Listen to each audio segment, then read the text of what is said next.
Retrospectiva literária dos 6 primeiros meses de 2025. Vem conferir.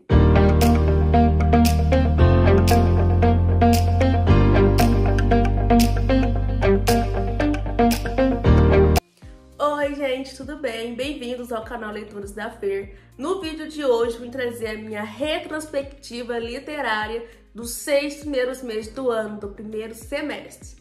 O ano já está passando, já se passaram 6 meses, eu estou abismada como tem passado muito rápido.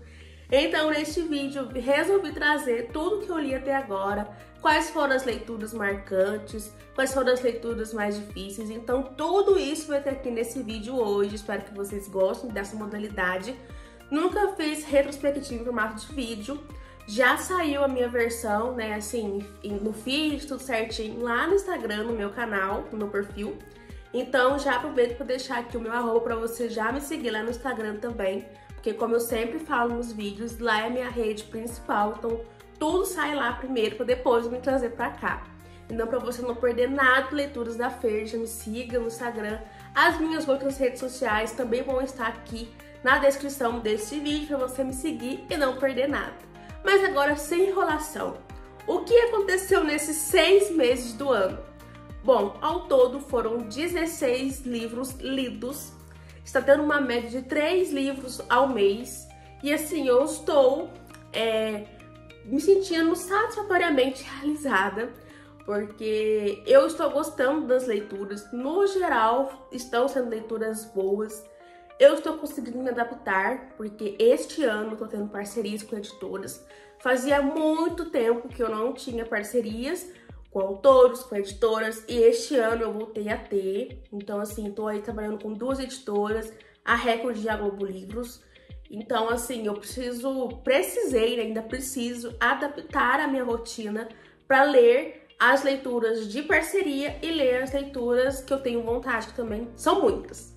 Então, enfim, eu estou me adaptando com a minha rotina, trabalho fora, sou estatutária, então assim, vocês sabem que é difícil conciliar a rotina, casa e as coisas que a gente gosta, no meu caso, os livros. Então, nesses 6 meses eu passei tendo uma experiência com leituras de editoras, com parcerias, e tive que me adaptar à minha rotina para conseguir ler tudo. E aí entra um tópico muito importante, que são os formatos de leituras, né? Eu sempre priorizei o formato físico, sempre gostei de ler os livros físicos, mas durante o tempo, durante os anos, né, eu adquiri o Kindle, também foi uma realização pessoal para o meu canal, enfim, para o meu Instagram, porque o Kindle me possibilitou ler mais, né? Porque você pode levar ele assim com maior facilidade. O livro físico, a massa, você leva na bolsa, enfim. Às vezes esquece, mas não. O Kindle, o tamanho dele é ótimo, você consegue levar para tudo quanto é lado. E isso facilitou a minha leitura, né? Ter também o aplicativo Kindle no celular me ajudou muito, pois dá para ler também quando você esquece o aparelho Kindle, enfim, tá tudo certo. Então, com o passar dos anos, eu adaptei e coloquei o Kindle também nas leituras. E este ano, né, falando aí desses 6 meses, eu consegui adicionar um novo formato de leitura na minha rotina, que foi o audiobook. Eu tinha um certo preconceito com o audiobook, porque eu ficava imaginando, gente, como assim você ficar ouvindo a história ao invés de ler, de pegar o livro?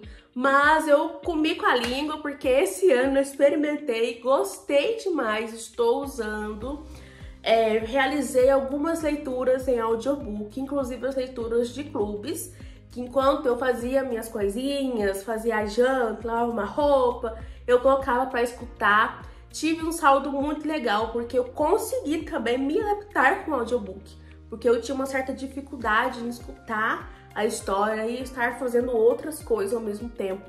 Mas assim, tem sido legal, consegui adaptar também. E é o que eu falo, esse ano tá sendo adaptação. A palavra que define o meu 2025 é adaptação, porque realmente precisei me adaptar a várias situações. Agora, saindo um pouco do mundo literário, né, falando de adaptação no geral, gente, a gente precisa se adaptar à realidade, precisa se adaptar no cenário que você está inserido. Isso faz total diferença no dia a dia. E é isso que aconteceu com as leituras do meu primeiro semestre por aqui. E assim, como foram as leituras? Eu consegui ler muito, eu li rápido, li devagar. E isso, como sempre falo, né, vocês também já devem saber, essa questão de ler rápido, ler devagar, depende do mês, depende da semana, depende do dia. Tem dia que a gente lê vários livros, a gente pega um livro para ler e lê várias páginas. Tem dias que a gente não consegue ler nada, tem semanas que a gente consegue ter um saldo de produtividade maior do que nas outras. Então é isso que aconteceu por aqui. Teve meses que eu consegui ler muito, teve meses que eu não consegui ler nada, mas eu sempre coloquei uma meta que até então não tinha colocado no meu caderno literário, que eu gravei um vídeo mostrando pra vocês. Eu tô aqui com as minhas metas 2025, que eu coloquei no meu caderno de leitura, e tá aqui. Conhecer novos autores, isso aconteceu porque eu conheci muitos autores legais, incríveis esse ano. Participar de leituras coletivas tenho feito praticamente todo mês. Só no mês passado, em junho, que eu não participei de nenhum clube, eu preferi optar por leituras que eu já tinha aqui comigo. Ler livros com diversidade também tem acontecido graças ao clubinho de leitura entre nós, que é o clube que eu participo ativamente com as meninas, e é um clube voltado para livros com diversidade. Então esse primeiro semestre nós já lemos livro com representatividade gorda, cultural, livros que abordam culturas de outros países, que foi o caso de Mika na Vida Real, que a gente teve a cultura japonesa. Então, assim, são livros que trazem a diversidade diferente pra gente, né? Porque quando fala em diversidade, a gente pensa só nos grupos, né, LGBTs, ou então em outros tipos de abordagens mais famosos. Mas, assim, tem muito mais outros tipos de diversidade. E isso o clube entre nós traz para nós, é muito legal, eu amo participar com eles. Então assim, a meta de ler livros com diversidade realmente está acontecendo, né? Investir em livros nacionais também está acontecendo, mas um pouco devagar. Como eu disse para vocês, esse ano está sendo um ano de parcerias com editoras, então não é sempre que tem um nacional ali, né? Mas a gente sempre procura ler. Eu li alguns nacionais já esse ano, inclusive contos. Aquele projeto que teve também, o Encha Seu Kindle, não sei se vocês ficaram sabendo, teve ano passado. Tinha muitos e-books gratuitos. Então, assim, teve muito livro nacional. Eu peguei muito livro nacional, meu Kindle tá cheio. E devagar eu vou adaptando essas leituras também que eu peguei. Tem dado certo, porque eu tenho conhecido muitos autores legais. E a última meta que eu coloquei é cumprir os desafios de autores, né? Que a minha meta era realmente cumprir o desafio de ler todos os livros da Emily Henry e terminar de ler os livros da Anne, que inclusive tá aqui agora. Tô olhando aqui porque ele tava aqui, gente. Agora ele tá aqui no carrinho, os livros da Anne.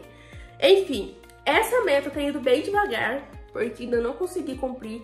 Faltam 3 livros da Emily Henry pra ler e muitos livros da Anne pra ler também.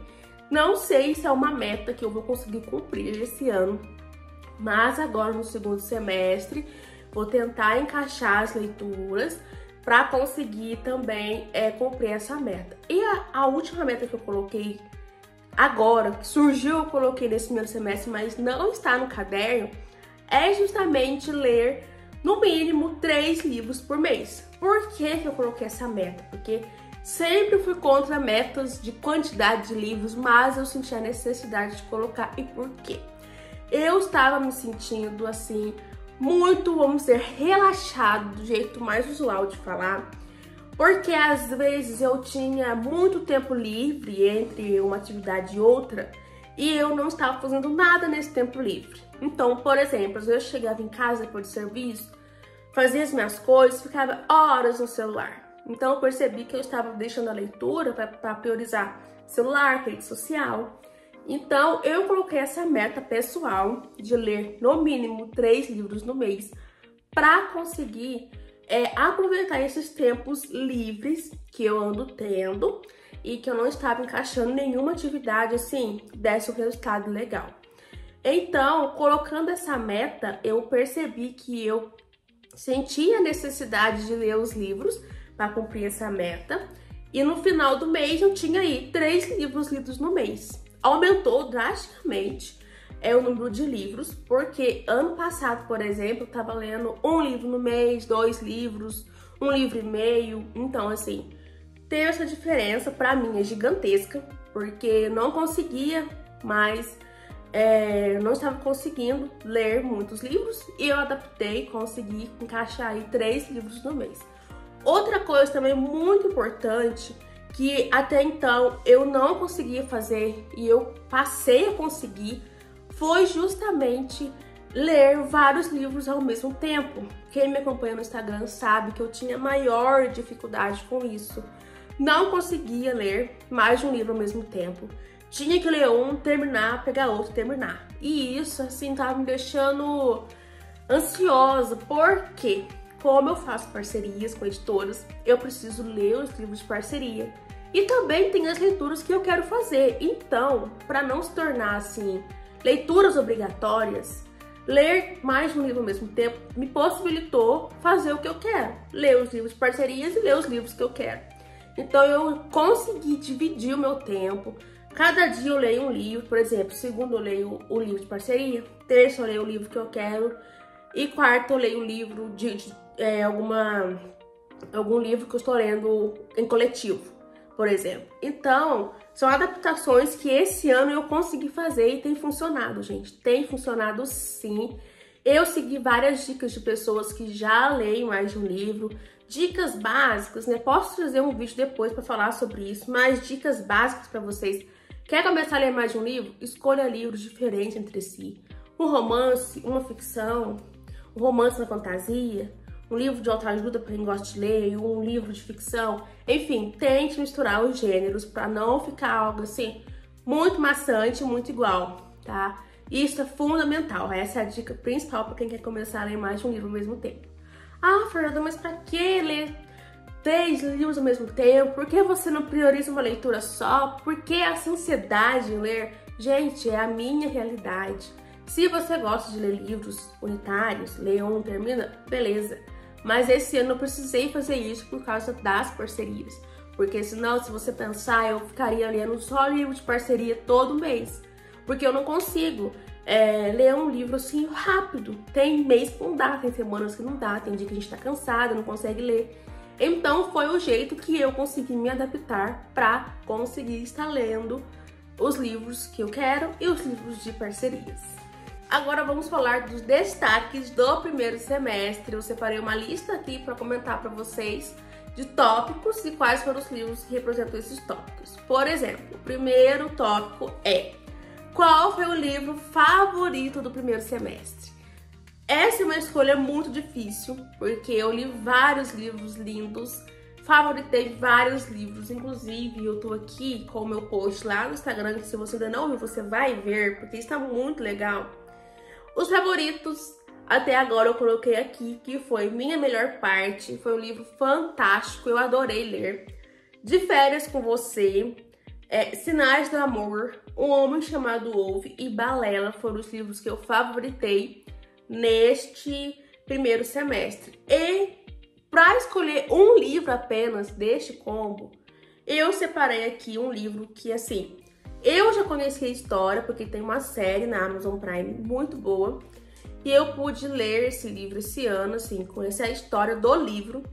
Então, eu escolhi esse livro justamente porque ele me tocou de uma forma, assim, inexplicável. É um romance arrebatador, daqueles que você fica lendo, e quando acaba você fala, por que eu li tão rápido? E esse livro é nada mais e nada menos do que Maxton Hall, Salve-me, o livro 1 dessa coleção maravilhosa. Gente, esse livro foi o destaque do semestre. Que livro sensacional! A Mona, que é a autora, ela conseguiu trazer um romance arrebatador. Um romance, assim, que você fica sonhando com os protagonistas, enfim. É uma reviravolta esse final desse livro, que inclusive no próximo mês eu já vou começar o segundo livro, porque estou adiando, mas eu preciso, porque, sério, essa coleção é maravilhosa. Então, o destaque do semestre foi, sem dúvida, Maxton Hall, o destaque do semestre. Maravilhoso, gente, super indico para você. Agora, na temática, o livro que mais me emocionou nesse primeiro semestre foi um livro que eu li com representatividade idosa. É um livro, assim, da terceira idade. Um protagonista idoso, rabugento, sim, problemático, mas que ganha os nossos corações, que é o livro O Homem Chamado Ove. Esse livro foi o livro mais emocionante do semestre. Também tem um filme na Amazon Prime que eu já assisti e eu nem sabia que o filme era baseado nesse livro, que é o filme O Pior Vizinho do Mundo. Mas assim, gente, o livro é muito melhor. A história é muito emocionante. Eu ouvi uma parte em audiobook, outra parte eu li o livro mesmo aqui no Kindle. E sem dúvidas é um livro para você chorar no final. É um livro que te emociona, que te leva a uma realidade muito diferente. Como eu disse, protagonista idosa, livro da terceira idade. É maravilhoso. O Ove é um idoso muito rabugento, que tem as suas questões sociais, as suas questões familiares e emocionais. Mas é um personagem que te cativa apesar de tudo. Então, o livro mais emocionante, sem dúvidas, é esse. Não poderia deixar de trazer ele para vocês. Foi uma das leituras também favoritadas do semestre. É um livro assim, só quem leu sabe da história, sabe qual é a sensação de conhecer o Ove. E como nem tudo são flores, tive leituras difíceis, tive leituras que eu abandonei. E eu trago aqui um livro que eu abandonei temporariamente, que preciso voltar em ordem para conseguir ler, porque realmente foi um livro que me travou, atrapalhou outras leituras, enfim. Estou falando de Wind Weir, A Guardiã do Vento. Gente, esse livro, ele é uma leitura muito arrastada para mim. Atrapalhou demais, para ter noção, 2 meses para ler esse livro, ainda não consegui terminar. Então, é um livro que eu abandonei temporariamente, não funcionou por aqui. Eu acho que a autora quis trazer um cenário legal relacionado a Cotar, mas se perdeu nesse processo porque a história se torna maçante. Não estou conseguindo desenvolver, então por enquanto eu abandonei. E essa foi a leitura do primeiro semestre, que realmente assim não funcionou muito bem por aqui. E no quesito livros com maiores reviravoltas e livros surpreendentes, eu trago aqui para vocês o livro Impostora, que foi um livro que nós lemos no Clube Entre Nós em fevereiro, se não me engano. Esse livro foi o livro mais surpreendente e com maior reviravolta. Esse livro é problemático, mas ele traz uma questão tão importante que é a produção de conteúdo literário, a produção de livros no mundo editorial, polêmicas, realidades. Esse livro traz muitas vertentes sobre esse assunto e o final, uma reviravolta das grandes. Então, assim, é um livro para você sentar e falar, como assim? Como a autora conseguiu colocar isso, escrever isso? Esse livro é assim, e ele foi o destaque no quesito impressionante e caos instalado também, porque aqui o caos é intenso. Falando agora de expectativas, estou aqui com um livro que eu criei muita expectativa e não funcionou, gente. Foi um livro assim que eu estava muito ansiosa para ler, mas quando eu acabei, eu fiquei assim, e agora? O que eu faço? E esse livro foi Minha Vida Fora de Série 5. Gente, eu acho que esse livro, a protagonista se perdeu de uma maneira, não faz sentido, gente. O quarto livro, o anterior a este, terminou assim, caótico, né? Foi um livro triste, porque a gente teve o lado do protagonista masculino, que é o Rodrigo, e aqui a gente teve o lado da Priscila. Gente, eu não consigo engolir tudo que ela causou no Rodrigo. Quem leu a história sabe do que eu estou falando. Não vou entrar em detalhes aqui porque é muito spoiler, então prefiro que vocês leiam e tirem suas conclusões. Mas eu não consigo passar pano pra Priscila, gente. Depois de tudo que ela causou no Rodrigo, pra mim, assim, é uma coisa muito triste, sabe? E nesse livro aqui, ela não tem um pingo de maturidade, tá? Ela, mesmo assim, ela tendo acabado com o Rodrigo, ainda gostar dele, ainda gostar dela. Ela não teve um pingo de sinceridade, de mostrar que é diferente, sabe? Não mostrou arrependimento. Pra mim, não conseguiu colar. Então, assim, eu achei que seria um livro diferente, que teria uma justificativa plausível do que ela causou, mas não teve, e isso me deixou bem chateado. Então, cheguei no final do livro pensando, e agora? Né? Como será que vão ser os próximos livros da série? Eu estou aguardando a Paula lançar o próximo, gente, que eu estou ansiosa. Agora, já caminhando para o fim dessas enquetes que eu trouxe aqui, o melhor audiobook que eu li nesse primeiro semestre foi do livro Mika na Vida Real. Eu gostei muito desse livro, foi o melhor audiobook. Eu consegui me prender na história, mesmo fazendo outras funções. E esse livro aqui é muito bom. Nós lemos também no Clube Entre Nós, inclusive já entra no próximo tópico, que seria o último, que é o melhor clube de leitura do primeiro semestre. Foi o Clube Entre Nós, porque é um clube assim, voltado para a diversidade, com livros realmente que te tocam. Então foi o destaque do meu primeiro semestre. E fica aqui, finalizando para vocês, o melhor audiobook foi Mika na Vida Real, e quem proporcionou essa leitura para nós foi o Clube Entre Nós, que é o melhor clube do primeiro semestre. E é isso, gente! Vocês gostaram das leituras? O que vocês acharam? Quais são as suas considerações? Quais leituras você fez? Qual foi o seu destaque do semestre? Comente nos comentários para eu saber, pra gente ter uma interação legal. Falando rapidamente, antes de encerrar esse vídeo, sobre metas para o segundo semestre. Vou manter as metas que eu já estou no caderno de leitura que eu li para vocês. Vou tentar manter o ritmo de 3 leituras por mês. É claro que se eu não conseguir em algum mês, tá tudo certo, tá tudo bem. Mas vou tentar manter esse ritmo para ter uma produtividade melhor. E é isso, gente. Eu quis trazer hoje esse vídeo para mostrar para vocês a minha realidade, quais foram as leituras que eu fiz, e espero que você tenha gostado. Se você gostou do vídeo, não esqueça de curtir, comentar, deixar aí o seu joinha e se inscrever no canal. É isso, até o próximo vídeo. Tchau!